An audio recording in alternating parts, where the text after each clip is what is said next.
Les États généraux de la langue picarde, organisés par l'Agence pour le Picard, se sont tenus à Arras le 14 novembre 2015. La 5e des tables rondes était consacrée aux médias et aux nouvelles expressions. Quelle présence pour le Picard en 2015 ?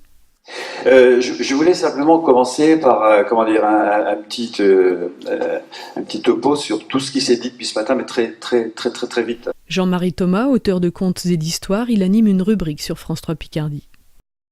J'ai entendu un mot intéressant, mais je l'ai entendu qu'une seule fois, c'est le mot attente. C'est Nadine. Je ne sais pas si elle est là. Elle est partie.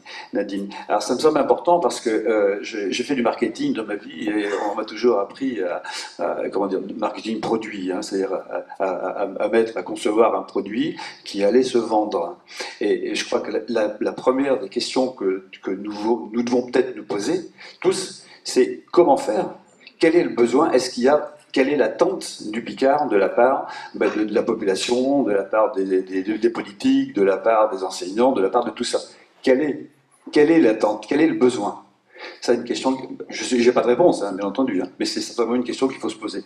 J'ai aussi noté. On a parlé comment faire connaître ce Picard, le valoriser. Je voulais attirer l'attention sur une petite initiative, une belle initiative qui a été prise par Anne Potier. Je crois qu'elle est dans la salle, je l'ai aperçue tout à l'heure. Voilà, Anne Potier, qui est la directrice du centre culturel de Saint-Riquier, qui a fait traduire en picard par Jacques Dulphy le programme des concerts, des concerts de grande musique, du festival de grande musique de Saint-Riquier. Ça, c'est une belle initiative, parce que les gens qui viennent écouter la grande musique ne sont pas forcément des picardisants. Et puis, c'est bien qu'ils puissent voir à côté du français la traduction en picard des œuvres qui sont présentées. Je voulais aussi vous parler aussi de M. Manable. M. Manable a la très bonne idée de faire traduire en picard, d'aider justement cette appellation des villages en picard. Alors, l'initiative est très bien. Si vous êtes tous allés en Bretagne, vous avez vu que tous les villages sont tous traduits en picard. Tous. Ah oui, excusez-moi. En breton. Mais ça viendra peut-être en picard, un de ces jours. Si on traduit les villages. Ouais. Voilà. Et alors, l'initiative de M. Manable, elle était très intéressante, mais je pense qu'elle aurait dû avoir une ampleur beaucoup plus importante.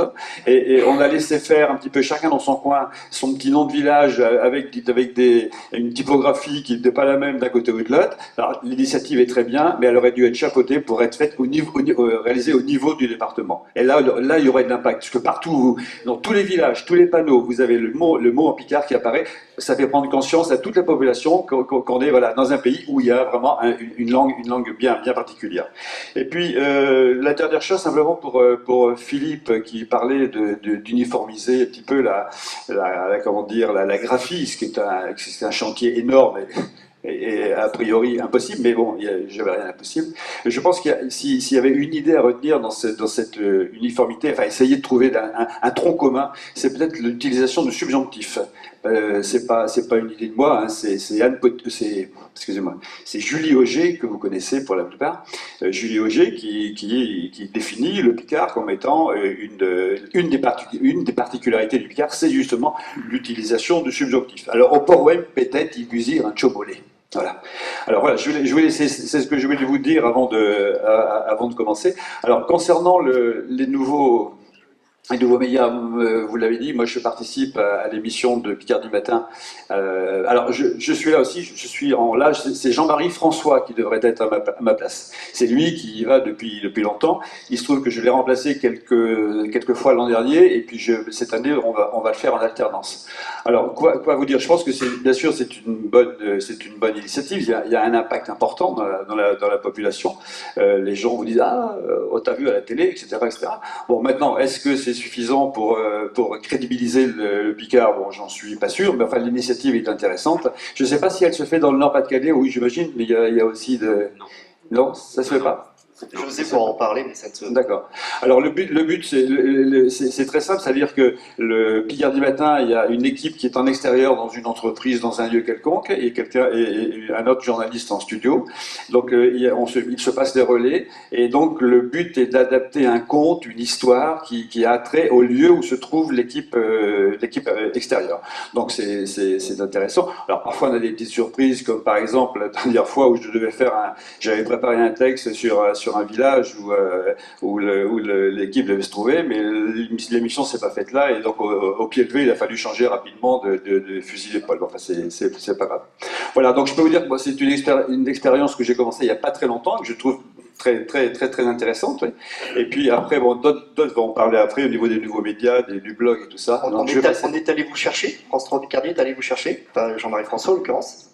Ben, c'est-à-dire que dans le milieu du Picard, j'avais une petite légitimité, si vous voulez, pour avoir participé au début du Longeron, avoir écrit un peu quelques textes. Mais je suis pas écrivain passionné. Enfin, si, je suis passionné du Picard, mais je fais pas que ça, quoi. Donc les gens me connaissaient. Et puis, c'était par l'intermédiaire de Jacques Gulfi, Jean-Marie François. Bon, voilà, ils sont venus me demander si je voulais intervenir. Voilà, bon, je l'ai fait, j'ai accepté, et puis ça s'est plutôt bien passé. Et voilà, maintenant ça continue, quoi.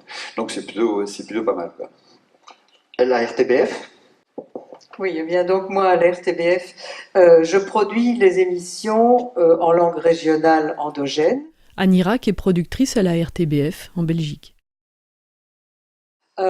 Sur Vivacité, ce qui signifie qu'il y a des émissions à Liège, à Namur et en Hainaut, donc liégeois, namurois, Namur-Luxembourg, Brabant-Wallon et le Hainaut, et que j'anime Hainaut-Rachel en plus. Donc. Ce sont des émissions de 3 heures. Donc c'est quand même énorme. On a 3 heures en radio. On peut faire beaucoup de choses en 3 heures. Ce sont des émissions qui remontent à très loin dans dans leur existence. Dans les années 60-70, il y avait déjà des émissions dialectales et on passait des pièces de théâtre uniquement, donc des pièces en 3 actes remodelées. Alors à un moment donné, quand j'ai repris la production, c'est pour ça que j'insiste toujours sur le professionnalisme qui n'a rien à voir avec le fait d'être payé ou pas, mais sur le fait qu'on fait des choses bonnes ou pas. Alors il y a des amateurs qui font de bonnes choses, mais il faut travailler comme professionnel. Et donc moi j'ai dit, je voudrais bien que dans cette émission de radio, dans ces émissions, on ne reprenne pas une pièce telle quelle, mais qu'on écrive pour la radio. Donc en règle générale, maintenant, les gens écrivent pour la radio. C'est un texte, c'est une nouvelle, c'est un feuilleton. Donc ça, c'est l'intérêt, c'est la radio, on écrit pour la radio, on écrit un texte. Donc ça veut dire que toutes les régions y passent, puisque nous avons quand même en Hainaut énormément de diversité. Il y a des Picards, il y a des Wallons. Tous les parlers ne se ressemblent pas, donc on laisse un peu la part à tout le monde. Mais ça fait quand même 3 heures. Et puis, il y a aussi les émissions de télé dont je ne m'occupe pas, mais qui existent également. Donc on est quand même relativement privilégié pour ce qui est de l'impact qu'on a sur le Picard, le Wallon, le Gaumet, le Champenois. Alors, est-ce qu'on a essayé déjà de nous supprimer? On y a pensé, ils y pensent toujours, ils essaient, ils ne pensent qu'à ça, mais c'est pas grave. En fait, ce qu'il y a, c'est qu'il y a un contrat de gestion quand même chez nous, on est quand même un service public, de moins en moins, mais tout de même. Et donc, ils sont obligés de nous garder. Et je pense que si on nous supprimait, ça ferait quand même un tollé assez important. Donc ils préfèrent nous garder, alors que Vivacité, donc qui est la chaîne sur laquelle je suis, est une chaîne généraliste, avec les animateurs qui sont formatés, la musique qui est formatée, vous en écoutez un, vous les écoutez tous, et finalement si les gens sont heureux de nous entendre le lundi soir, c'est parce que c'est la dernière émission de ce genre. Il n'y a plus de ce genre d'émission du tout. Je veux dire, c'est une espèce de soupe du matin au soir qui plaît. Bon, il n'y a pas de souci. Donc nous, on a un contact avec les gens, on reçoit des gens, on fait de la création, on passe des chansons. Nous sommes les seuls endroits où je passe, par exemple, Acheteur. Acheteur passe régulièrement dans mon émission. France Bleu Picardie, excuse-moi. Ah, ça ne me concerne pas. William Dunker passe dans l'émission, donc tous les chanteurs, toutes les musiques serial crieurs passent dans mon émission. Évidemment, le seul hic, et dont on pourra reparler, c'est qu'il ne passe pas ailleurs. Aucune chanson en wallon ou en picard ne passe dans les autres émissions, ce qui est peut-être regrettable. vous parliez d'un tollé si jamais l'émission qui est supprimée. Vous avez quel genre de retour de la part des auditeurs? Généralement, on me connaît, alors on me dit ah, tiens, c'est les vacances, vous n'avez plus d'émission. Alors quelqu'un que je connais qui me dit ah, moi, je vous écoute, moi, vous, c'est vous et les sports. Donc il y a de tout, il y a des gens qui aiment les sports et qui aiment mon émission. Pourquoi? Parce que ça change et puis ils aiment quand même bien. Je passe des choses un peu plus pointues, mais je passe aussi des choses plus simples. Il faut de tout. 3 heures d'émission, c'est long. Et moi, je dirais que mon gros problème, c'est au niveau de la chanson. Parce que je tourne en rond. La chanson n'étant pas programmée dans les autres émissions, il n'y a plus pratiquement aucun chanteur wallon ou picard. Et donc, je suis toujours obligée de tourner avec les mêmes et les mêmes chansons. Et ça, c'est un grand regret. Ouais, bon, ici, j'ai 2 casquettes, ici. Il y a le mien, ici. Josie Ambre est auteur de l'horoscope en ch'ti sur France Bleu Nord. Celle où le forme avec le même forme que j'assume tiède depuis 40 ans que je fais de la scène. Et celle-là, qu'on ne voyait pas parce que c'est la casquette officielle. Celle que m'a prêtée mercredi dernier le directeur de France Bleu Nord pour que je dise ce que j'avais à dire sur la radio. Donc, lorsque, en 1980, le 19 mai, on a ouvert Fréquence Nord, qui était le premier essai de radio régionale lancé par Radio France. Bon, c'était suite à toute une série de radios qui étaient les radios libres de l'époque. Hein, vous vous rappelez de la grande série qui avait commencé avec Radio Caroline, mais qui s'était ensuite suivie chez nous par Radio Quinquin, dont j'ai fait partie, où on se faisait démonter à coups de gaz lacrymogène par les CRS régulièrement. On était obligé de changer d'endroit, de changer de matériel, etc. Et puis, voilà, en 80, Radio France s'est dit, toutes ces radios régionales qui se réclament de leur région, on va faire les radios régionales. Et on a commencé par Fréquence Nord, avec une charte des radios régionales de Radio France, qui commençait ainsi, nous sommes là pour défendre les langues régionales. Très bien, c'était en 1980, il y a 35 ans maintenant. Donc on m'embauche et on me charge d'organiser donc le Picard sur l'antenne. Et je commence avec des chroniques que je faisais sur les poètes patoisans qui étaient en grand nombre dans notre région. Et puis j'ai produit donc Julie Chémy à l'époque, qui avait une chronique, Petit Louis de Peuplin, que j'ai fait passer pendant un certain temps, Gus, qui est passé aussi en chronique pendant un certain temps, Tifred de Limbre, qui passait en chronique. Et puis, petit à petit, on a supprimé d'abord Tifred, après Gus, après tous les autres. J'ai commencé avec une émission d'1 heure par semaine qui s'appelait Tige Tarcono. Non, c'était la première, c'était... Coctapin, c'est ça. Coctapin s'occupe des signaux, mais du carbone. Et donc, cette émission d'1 heure qui a duré pendant 11 ans, on était à 5 dessus, avec le président des Thiopères à l'époque, André Dufour, avec un journaliste arageois qui était Henbic, et un autre arageois qui faisait le représentant de commerce, et un autre célèbre arageois qui était le patron du Carillon, qui était Alain Ripoche, qui était le seul personnage de l'émission qui parlait un français académique, tous les autres parlant le patois. Bon, cette émission, elle a quand même été en 2e position derrière les grosses têtes de Philippe Bouvard dans le Nord et le Pas-de-Calais pendant un certain temps. Et puis, parallèlement à ça, j'avais 4 chroniques journalières à la radio. Bon, on a supprimé l'émission d'1 heure le dimanche. on a supprimé une chronique, 2 chroniques, 3 chroniques, et 35 ans après, je me retrouve avec, on l'a dit tout à l'heure, l'horoscope en ch'ti. Alors pourquoi l'horoscope? Non pas que j'y connaisse quelque chose dans l'horoscope, c'est un support pour pouvoir utiliser du vocabulaire. Quand j'ai commencé l'horoscope en 99, il durait 3 minutes.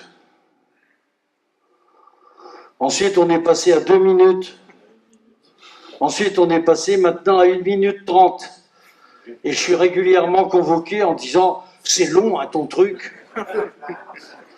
Surtout que depuis la rentrée, je dois écrire cette chronique de l'horoscope en 2 langues, puisque j'écris la partie concernant l'animateur qui me pose des questions en français, et moi je fais mes réponses en patois, ce qui fait qu'on en est maintenant à 35 à 40 secondes de patois dans cette chronique. Bon, ça c'est moi qui le dis, c'est la vérité. Bon, pour le fun, sachez qu'en 80, je touchais 100 francs par chronique, 35 ans après, j'ai 15 €. Ça c'est pour le fun. Bon. J'ai été augmenté. Bon. Il faut savoir aussi que j'en suis à peu près à mon 123e contrat à durée déterminée, 2 fois 5 mois et puis 1 fois 2 mois pour les vacances. Enfin ça c'est pas grave. Et donc ce que je devais vous dire officiellement aujourd'hui, c'est que il existe une charte de défense des langues régionales à Radio France. J'espère que vous êtes satisfaits.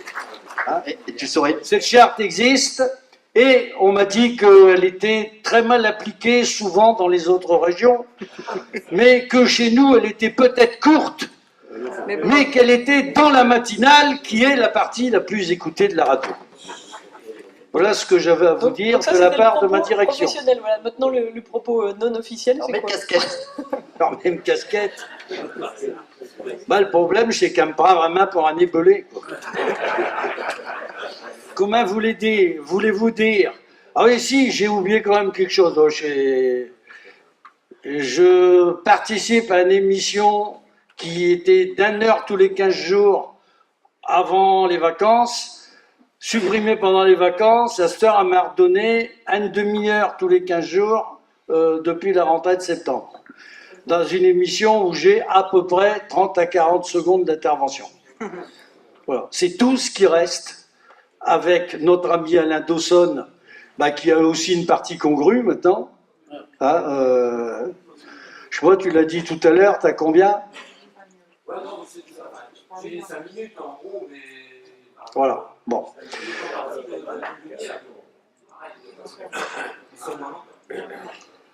Alors les supports, bon, je vais dire, moi on avait choisi l'horoscope parce qu'il faut bien, il fallait un support ludique. Bon, ça m'arrange parce que maintenant j'ai des gens qui m'écrivent pour savoir où est mon cabinet, pour faire leur thème astral et combien je demande pour tout ça.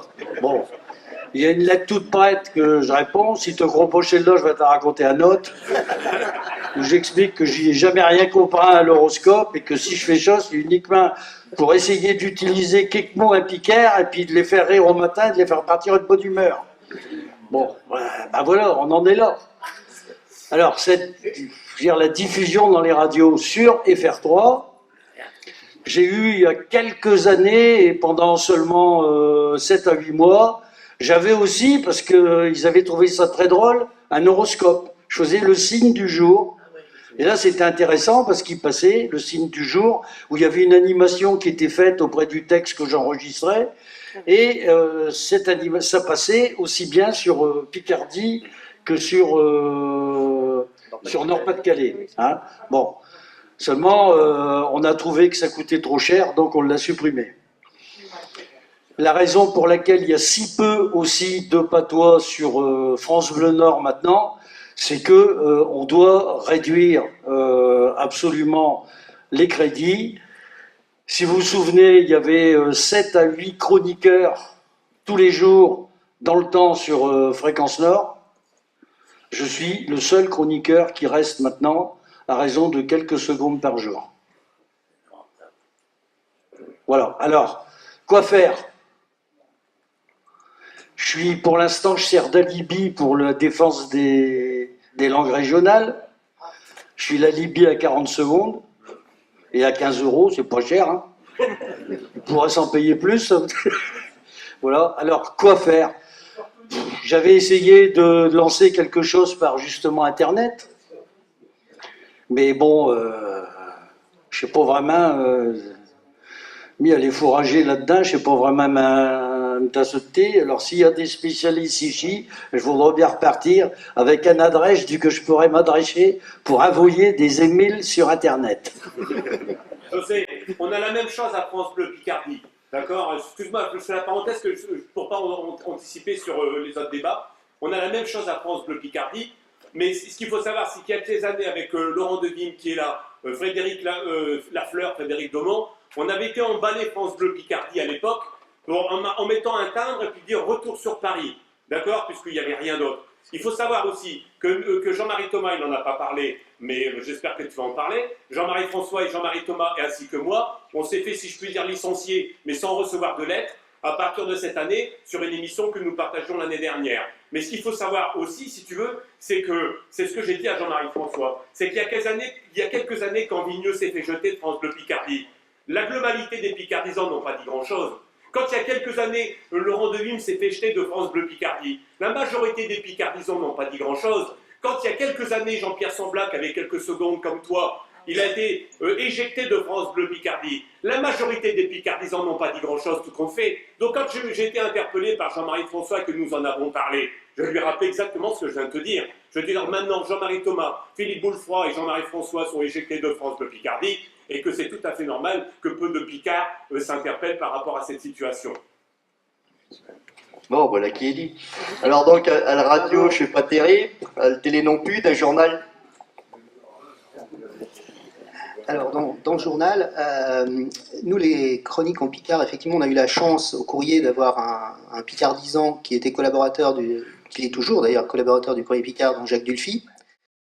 Daniel Muraz est rédacteur en chef du Courrier Picard. Et lorsque le journal a lancé en 98 une nouvelle formule, enfin le journal du dimanche, on lui a proposé d'avoir cette chronique qui s'appelle Je du Réchemont, que tout le monde doit connaître. Et le deal de départ, et c'était aussi la volonté de Jacques, c'était de faire, puisqu'on était un journal d'actualité, une chronique d'actualité. Alors c'était pas forcément novateur, il me rappelait encore hier que c'est une grande tradition en fait dans la presse et que dans le journal d'Abbeville ou son ancêtre au 19e siècle, déjà il y avait ce type de chronique qui chroniquait l'actualité générale. Donc c'est ce qu'on fait. Alors avant de détailler un peu plus, je vous ai juste mis à l'écran deux informations qui sont issues d'une étude de lectorat qu'on vient de faire là, en octobre. Bon, c'est pas grave si vous n'arrivez pas à lire, c'est simplement, là c'est un graphe sur l'intérêt des lecteurs, enfin qu'est-ce qui intéresse les lecteurs dans le journal, et qu'est-ce qui les intéresse beaucoup. On a juste pris les beaucoup, et je vais faire ressortir la place du patois et de la culture picarde, puisque c'est comme ça qu'on a posé la question. On s'aperçoit qu'on est en deuxième catégorie, hein. Mais par contre ce qui est intéressant c'est qu'on regarde, on est quand même au-dessus des mots croisés, du cinéma, les nouvelles technologies et autres. Donc ça veut dire que pour nos lecteurs, puisque là on parlait des attentes tout à l'heure, c'est vrai que quand on est un média, on fait d'abord ça pour nos lecteurs. Donc pour nos lecteurs, c'est pas un intérêt primordial, on n'achète pas le Courrier Picard pour avoir du Picard. En revanche, il y a un intérêt pour le Picard. Alors le deuxième graphe qui est après, là c'était plutôt sur le taux de satisfaction. C'est est-ce que vous pensez qu'on traite ce sujet-là plutôt bien? Bon, là c'est pour me faire plaisir puisqu'il est plutôt bien placé, hein, il fait partie des sujets que nos lecteurs, du moins ceux qui ont été sondés, trouvent bien traités. Alors ça j'attends de vos remarques. Moi je ne suis pas forcément si sûr que ça qu'on le traite bien, mais bon.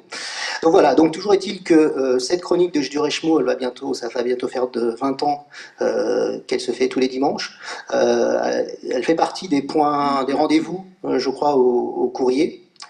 À part ça, on couvre et on accompagne, quand on peut, les opérations un peu spéciales qui se font. On a accompagné notamment les sorties d'albums d'Astérix, de Tintin et autres. Alors il se trouve qu'effectivement Jacques Dulphy, Jean-Luc Vimieux et Alain Dawson étaient aussi partie prenante de ces opérations, mais c'est pas que du copinage, c'est aussi parce que c'était des belles opérations et qu'on a trouvé intéressant de les soutenir. Et puis, donc plus récemment, il y a cette opération du courrier en Picard, donc ça date de 2011. Alors là, c'est parti d'une réflexion comme ça, parce que c'était la sortie du tome 3 du troisième recueil du Réchemot, et on s'est demandé comment en parler, et il nous est revenu que c'était un des rêves de Jacques Dulphy, il aurait rêvé d'avoir un courrier Picard, effectivement, qui soit écrit en Picard. Et on s'est dit, pourquoi pas tenter le coup. Alors on n'a pas fait entièrement, on a fait une jaquette, c'est-à-dire les 4 pages extérieures, enfin la une, la dernière page et puis les 2 dernières pages, dont l'horoscope d'ailleurs. Et derrière ça, c'était au départ, c'était une opération unique, on l'avait fait comme ça pour le lancement du recueil de Jacques.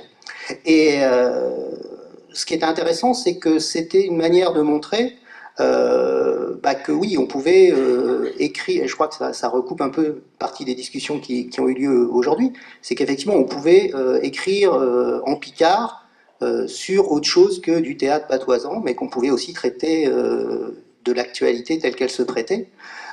Donc les 2 premières années, on a fait l'effort, on a bâti un dossier un peu autour du Picard pour vendre ce dossier à la une, et tout en traitant le reste de l'actualité, les autres sujets qui étaient à la une, selon ce qu'ils arrivaient. Et depuis 2 ans, en fait, on s'est dit, après tout, allons au bout de la logique.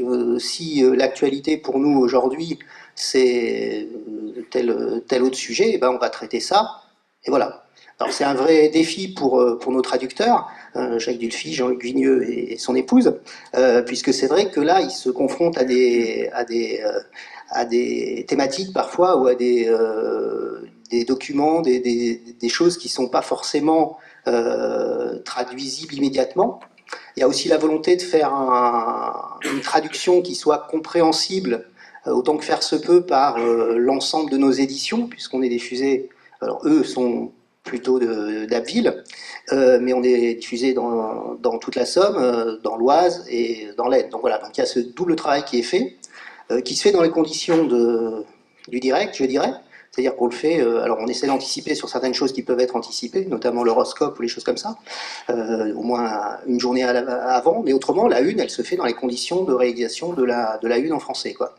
Et donc on l'a fait une première fois, alors on a été, quelque part, je ne vais pas dire que c'est un acte militant de la part du courrier Picard, mais quelque part, c'était quand même pas forcément si évident que ça. Il faut dire que là, tout le monde a été partant, que ce soit la direction, que ce soit la rédaction et autres, pour accompagner ça. On a eu de bons retours de nos confrères, puisqu'on a eu... ça a intéressé, bon, c'était anecdotique sans doute, mais en tout cas, voilà, on en a parlé. Alors pour l'anecdote aussi, on a même reçu, c'était peut-être pas la première année, ça va être la 2e année, c'est Jacques Dulphy qui m'avait transmis un article d'un journal corse, enfin d'un journal qui militait pour la langue corse, qui citait l'initiative du courrier Picard en déplorant que jamais en Corse ils aient fait la même chose. Et qu'on était les seuls, enfin les premiers dans la presse quotidienne régionale à avoir fait cet effort-là. L'autre intérêt aussi, c'est, qui est pas pour ça qu'on l'a fait, mais il n'empêche que, bon, le directeur des ventes me le précisait récemment, ce numéro-là, il a à peu près 5% de ventes en plus que les autres journaux. Donc là aussi, ça montre que voilà, c'est quelque chose qui est important, qui concerne en tout cas notre lectorat. Donc là, ça fait 4 ans qu'on le fait. Le prochain va sortir jeudi prochain et il va être axé d'ailleurs sur le 4e tome du recueil de du Réchemot qui sort en ce moment. Voilà, donc par rapport à ça, bon, à côté de ça, on essaye d'accompagner ce qui se fait dans un rôle plus classique de relais et d'observateur de ce qui se passe dans la région.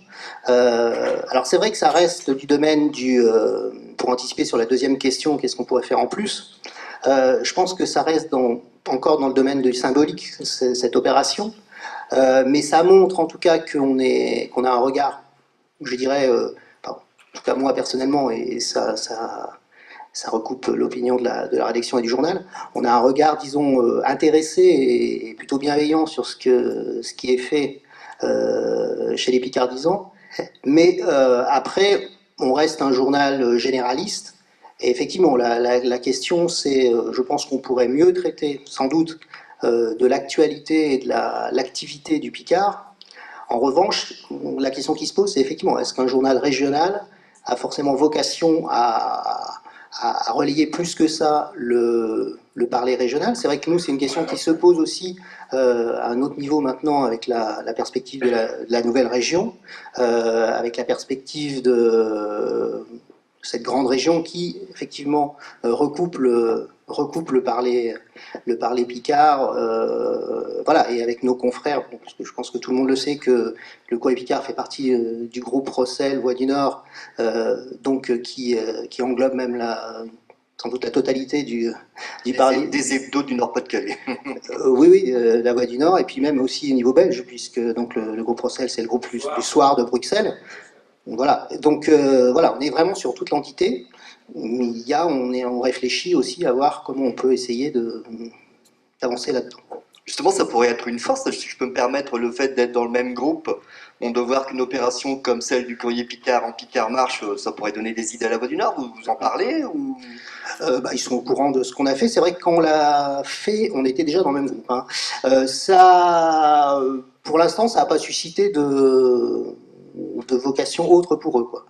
Et c'est vrai que, oui. Je me permets de vous couper. Nous avons eu, je l'ai dit tout à l'heure, une intervention auprès des députés et le maire de Rovarandin, qui est notre président d'honneur, a regretté que justement dans la Voix du Nord, région de Douai évidemment, puisque nous sommes de Douai, région de Douai, la Voix du Nord ait abandonné justement cette rubrique qu'il y avait en Picard douaisien, patois douaisien, qui n'existe plus. On a proposé à la rédactrice qui était là pour voir si elle peut pas faire quelque chose. Si vous, de votre côté, vous pourriez un peu pousser en disant effectivement, ce serait bien, ça nous aiderait beaucoup. Merci. Ben, je relayerai en tout cas. D'autant plus que je crois que c'était une espèce de tradition qu'il y ait dans chaque édition de La Voix du Nord et dans les hebdos la chronique en patois, en l'occurrence pour le Nord et le Pas-de-Calais, et ça remontait effectivement au 19e, parfois pour les hebdos. Et, La Voix du Nord, toutes les éditions de La Voix du Nord avaient leur rubrique en patois. Ouais. Jacques Rouenure, en Picard, une des premières BD picardes, c'est Jacques Rouenure, et ça remonte à 1850. Il brocardait les hommes politiques à l'époque, et voilà, donc ça se perpétue maintenant avec les autres BD qui sortent. Pour ce qui est de la politique éditoriale des éditions de La Voix du Nord ou des hebdos, c'est vrai que bon, je la maîtrise pas. Je leur parle, non mais je leur évoquerai effectivement la question. Donc finalement, les uns et les autres, vous avez l'air de dire que le public suit, que ce qui ne suit pas, c'est le média qui ne suit pas forcément la demande. Est-ce que toi, Théodave, aussi, tu sens que ça accroche, qu'il y a un public, qu'il y a des gens qui cherchent la langue sur Internet? Alors, je pense que par rapport aux médias classiques, sur Internet, on a un petit peu plus de chance. David Lefebvre, dit Théodave, écrivain, conteur et blogueur. Alors, par rapport à tout ce qui est presse, effectivement, on peut consulter sur le Courrier Picard, on peut consulter Jure Pichemot sur le site internet. Il y a des rubriques comme ça qui existent, qui sont présentes. On a aussi des publications qui sont faites sur internet. Alors je pense, toujours en parlant de presse, à Urchon-Picot, qui a été pendant des années et des années sous forme papier. On avait un abonnement, enfin il fallait prendre un abonnement avec Jean-Marie Braillon, et puis il a décidé, sur l'initiative, je crois, d'Alain Dawson, de le mettre sur le site. Donc régulièrement, il prévient, Urchon est en ligne, et vous pouvez aller consulter donc sur Calaméo. C'est sur Calaméo, oui. Vous pouvez régulièrement consulter les différents numéros qui paraissent. Alors je crois que c'est tous les mois, et ça c'est un moyen, voilà, d'avoir un magazine qui est présent. Faut savoir, alors j'ai vu que Jean-Luc n'était pas là, mais par exemple, Schlancheron, donc qui est quand même un magazine emblématique, tout en Picard, en Picardie, maintenant ne fait que par abonnement. Ils ont arrêté de faire des dépôts en maison de la presse, parce que ça leur coûtait trop cher, notamment en frais de déplacement pour aller mener les dépôts. Et donc maintenant, pour s'abonner à Chancheron, il faut le faire. Enfin, on ne peut avoir le Chancheron que par abonnement. Donc ça aussi, pour la presse écrite en Picard, c'est vrai que ça peut être difficile. Mais il y a ce moyen d'Internet, donc par téléchargement, par lecture avec Calaméo, qui est possible. En termes d'écrit, on trouve aussi des blogs. Je pense au blog de chez Dize d'Acheteur, qui est certainement un des plus anciens, qui est fait par Jean-Pierre Calais, Théophane, et qui diffuse tous les 15 jours une rubrique d'actualité, une chronique d'actualité. Alors ça peut être d'actualité, ça peut être des souvenirs de son enfance, enfin, mais en tout cas, tous les 15 jours, il y a un nouveau texte qui apparaît, et quand on regarde, alors je ne sais plus à partir de quelle année il a démarré, mais ça fait plus d'une dizaine d'années qu'il publie tous les 15 jours un texte en Picard. Alors, il y a eu aussi récemment, malheureusement décédé, c'était Diré aussi, qui publiait des textes en Picard. Donc c'était sur le site à la Dawson, si je me trompe pas. Et alors aussi, alors on a les blogs où il y a le mien, qui est Nom des œufs aussi. Alors moi c'est pas régulier, c'est selon mon humeur où je mets des textes en Picard. Et il y a aussi les réseaux sociaux. Les réseaux sociaux, il y a Tumadjé, moi j'appelle ça Tumadjé, c'est Facebook, où on a quand même une bonne activité du Picard. Alors il y a plusieurs choses. Déjà, vous avez des groupes qui existent sur Facebook. Je pense notamment à Facebook un Picard, où il y a plusieurs personnes qui publient des textes en Picard en publication en ligne. Et il y a aussi, je suis assez étonné, c'est de voir des gens de toute génération, je dis bien de toute génération, des jeunes comme des vieux, qui se lâchent sur Facebook. Autant vous les croisez dans la rue, ils vous parlent en français, autant les commentaires sur Facebook, je dis pas que c'est entièrement Picard, mais il y a des mots de Picard. Et c'est assez surprenant de le voir, c'est que d'un coup, on est dans une sorte d'anonymat derrière son ordinateur, et là, on peut se remettre à parler en Picard. Il y a des petits phénomènes qui apparaissent aussi. Par exemple, DDR.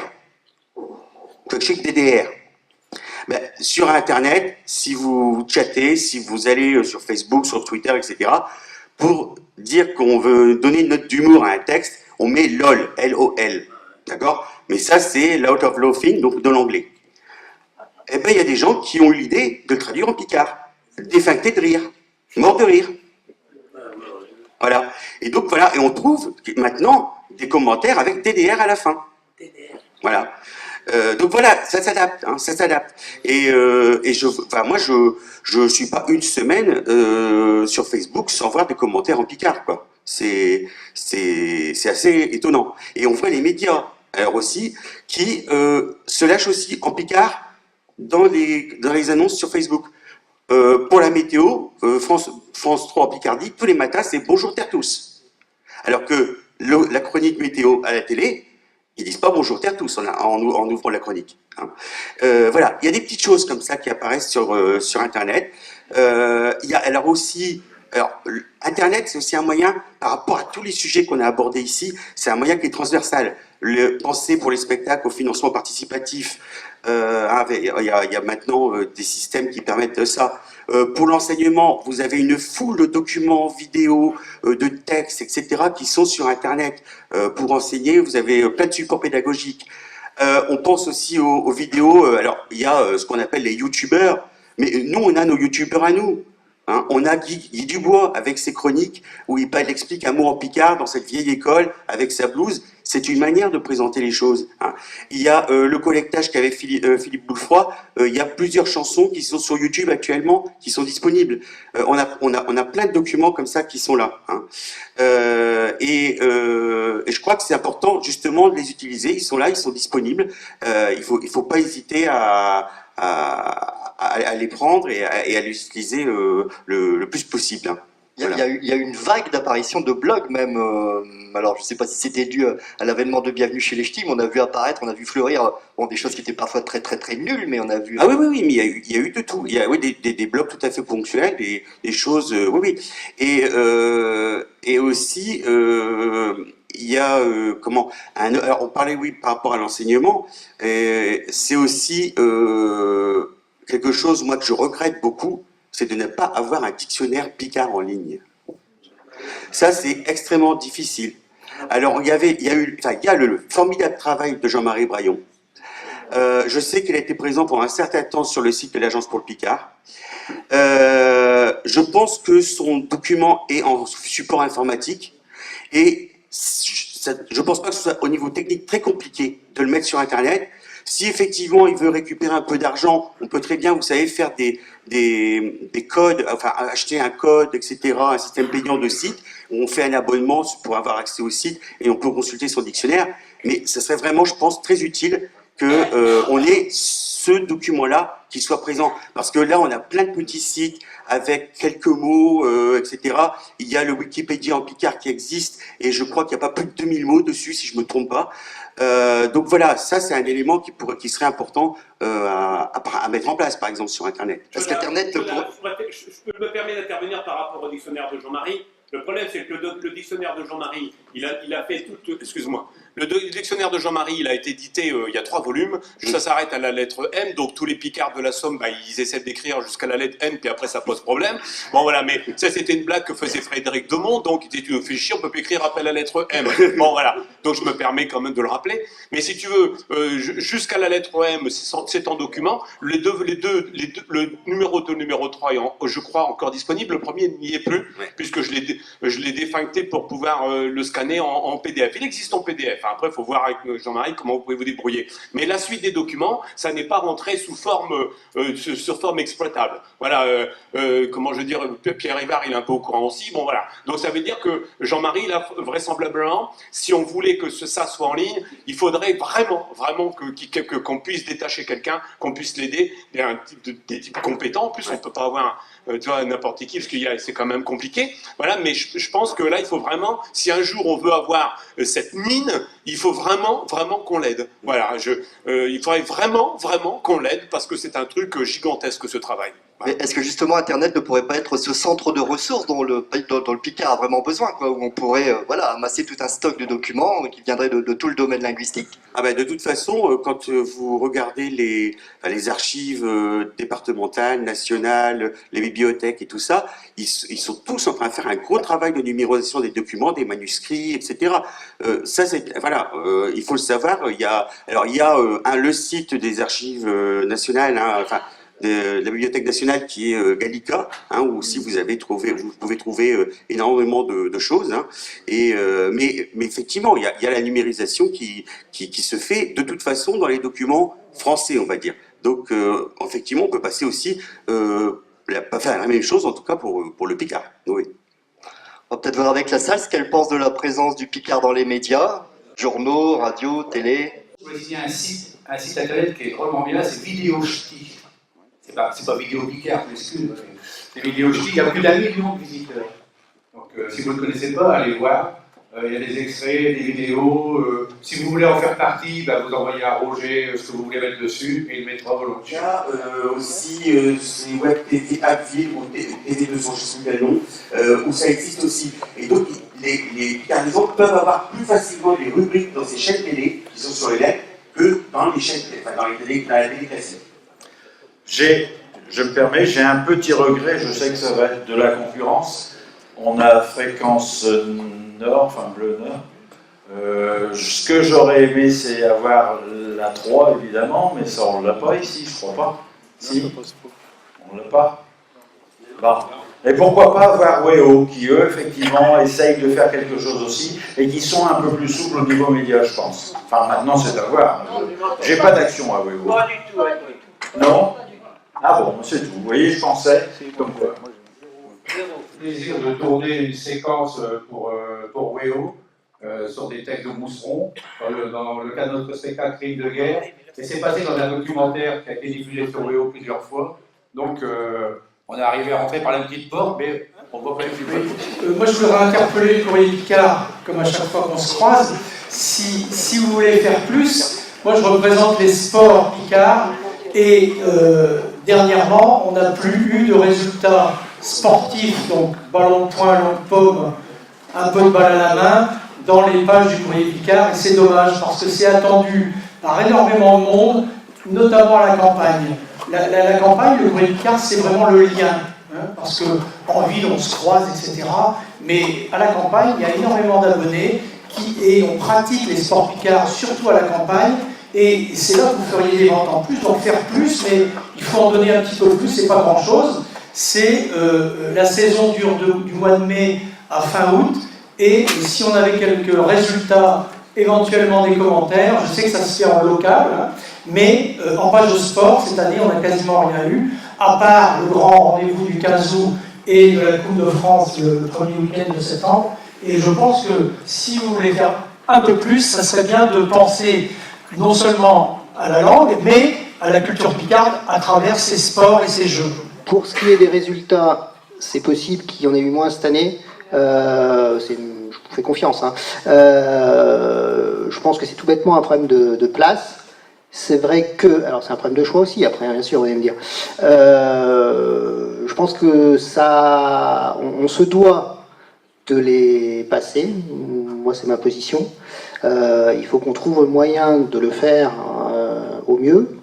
C'est vrai que dans le journal papier, la place est de plus en plus contingente. Hein. C'est vrai qu'il faudrait qu'on voit au moins si sur Internet, puisqu'on a une rubrique de résultats, là, il ne pourrait pas être plus exhaustif. Voir la fleur de brin l'année prochaine, il faut faire des efforts. Et je vais rajouter, il y a plusieurs membres éminents de l'Académie chez La Fleur, alors fais gaffe à ta matricule. En ce qui concerne mes 3 heures, c'est quand même assez extraordinaire d'avoir 3 heures. Je signale que, bien qu'étant en Belgique à Mons, pour le Hainaut, je diffuse énormément de textes qui viennent du Nord ou qui viennent de Picardie. Ainsi, j'ai diffusé les lauréats du prix de la Nouvelle en Picard, par exemple. Il y avait Micheline Waquet, c'est ça, que j'ai enregistré, par exemple. J'ai enregistré Jacques Dupuich pour le 4 Puches. Hein. Ils sont venus enregistrer chez nous, à Mons. Donc c'est une frontière, mais c'est une frontière qu'on peut passer facilement, puisque, disons que nos auditeurs, par exemple les Tournaisiens, les Moucronois, les Cominois comprennent très bien le Picard de France. Donc c'est une collaboration qui peut se faire facilement. Et la presse, on n'a pas parlé de la presse en Belgique. Est-ce que la presse accorde une place de choix au Picard, au Wallon? Bruno Delmotte a quelque chose à dire à ce sujet, je pense. J'ai une chronique dans le Courrier de l'Escaut. Donc, le Courrier de l'Escaut, c'est le titre régional de l'Avenir, qui est une presse régionale généraliste sur l'ensemble de la Wallonie, qui se décline en plusieurs titres par région. Et donc, ça n'existe plus, parce que, je sais pas, il y a eu un désintérêt de la rédaction pour ça. Il y a eu aussi sur nos télés, donc la télé régionale de la région de Tournai, une rubrique qui a duré là il y a déjà longtemps que c'est fini, ça a duré de 87 à 95, qui s'appelait Popol et Ziré, mais là ça faisait un carton, c'était vraiment... les gens attendaient ça. C'était 2 marionnettes qui commentaient l'actualité régionale et locale, mais avec des marionnettes et en patois évidemment, on peut tout se permettre. Donc on n'est pas monté sur le camp Tertou. Et puis il y a eu aussi, il y a une une encore maintenant, donc chaque mois de septembre, il y a une du Courrier de l'Escaut en Picard. Et puis de temps en temps, suivant les occasions, on couvre les parutions, par exemple du petit Nicolas en Picard. Donc ça se fait, il y a quand même un intérêt de la presse locale pour le fait de la langue régionale. Mais ça reste quand même anecdotique, hein. C'est pas énorme. France Bleu fait gagner des voyages, pas des voyages, des visites, des places de cinéma, de théâtre, tout ce que vous voulez. Et puis nous avons appris au mois de août, septembre, n'ayant pas de nouvelles, on a écouté la radio et on a appelé, et puis on nous a dit, ben oui, on fait sans vous maintenant. Voilà. Alors la méthode est un petit peu difficile, elle était un peu cavalière, quoi. Et même pas un coup de fil. On aurait très bien compris que François ait changé sa formule et qu'il n'ait plus besoin qu'on y aille. Mais étant donné que nous n'étions pas rémunérés, nous ne demandions rien, le minimum aurait été au moins de nous passer un petit coup de fil, surtout quand on pense l'impact de la radio c'est important. Hein. Là, ça serait bien. Je parlais avec ma voisine. Les Belges ont de la chance, quoi, d'avoir. Combien vous avez de 3 heures? Bravo. Hein. Jean-Marie, je voudrais renchérir sur ce que tu viens de dire. Enfin, pour ma part, ça faisait le déplacement Beauvais à Amiens. J'y passais mon dimanche, comme toi, vraisemblablement, pour préparer cette émission. Et moi, mais comme toi, d'ailleurs, tu as fait la même chose. À chaque fois, on avait 5 invités. Et donc, pendant 3 ou 4 ans, à raison de peut-être une émission par mois, j'offrais 5 disques d'acheteurs. Exactement, donc ouais. un à chaque invité. Exactement. Et moi j'offrais un livre que j'avais sorti sur les croix de pierre du Vimeux, et je faisais cadeau d'un livre, et ça me coûtait 12 € à chaque fois. Donc je donnais 12 € à chaque fois, et Philippe donnait la même chose. Voilà. Voilà. Et sachant, je reviens sur ce que tu disais tout à l'heure, un miracle, sachant que le comble, c'est que j'offrais 5 disques d'acheteurs à chaque invité qui était présent, et que jamais en 4 ans, une seule chanson du disque d'acheteur n'est passée sur les antennes de France Bleu Picardie. Voilà. Bon. Mais déjà, si vous voulez passer à la radio, il faut venir dans une émission. Ben oui. Puis j'anime une émission patoisante sur Radio Plus, c'est une radio privée, c'est une radio associative, 1 heure, le mercredi de 11 à 12. Philippe, il vient au mois de décembre. J'aimerais reprendre la parole quand tout à l'heure on disait est-ce qu'il y a de la demande? Alors moi je peux dire qu'il y a de la demande parce que c'est arrivé une fois en début d'année par exemple que pour un problème technique l'horoscope n'a pas été diffusé. Ben, vous pouvez demander aux 3 standardistes, le standard il a été bloqué pendant 1 heure.